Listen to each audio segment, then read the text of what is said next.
మహారాష్ట్రలో మున్సిపల్ ఎన్నికల పోలింగ్ కొనసాగుతోంది. ముంబైతో పాటు 28 మున్సిపల్ కార్పొరేషన్స్లో పోలింగ్ జరుగుతోంది. దశాబ్ద కాలం తర్వాత బృహన్ముంబై మున్సిపల్ కార్పొరేషన్లో పాగా వేసేది ఎవరు అనేది ఆసక్తి రేకెత్తిస్తోంది.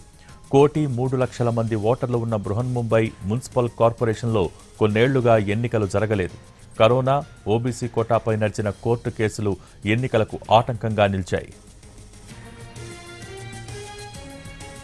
దేశంలోనే అత్యంత సంపన్నవంతమైన మున్సిపల్ కార్పొరేషన్ బృహన్ముంబై 60,000 కోట్ల బడ్జెట్తో ఢిల్లీ, బెంగళూరు, కోల్కతాలను బీఎంసీ మించిపోయింది.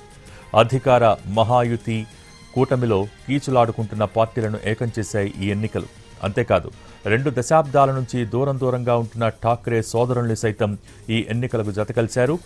ఉద్ధవ్ ఠాక్రే నేతృత్వంలోని శివసేన యూబీటీ, రాజ్ ఠాక్రేకు సన్నిహితమై ఆయన పార్టీ మహారాష్ట్ర నవనిర్మాణ్ సేనతో పొత్తు పెట్టుకుంది.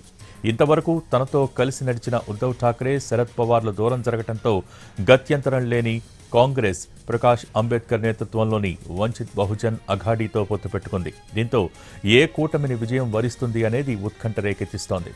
మహారాష్ట్రలో అధికారంలో ఉన్న బీజేపీ, షిండే, శివసేన, అజిత్ పవార్, ఎన్సీపీలతో కూడిన మహాయుతి బీఎంసీ ఎన్నికల్లో విజయం ఖాయమని ధీమాగా ఉన్నాయి.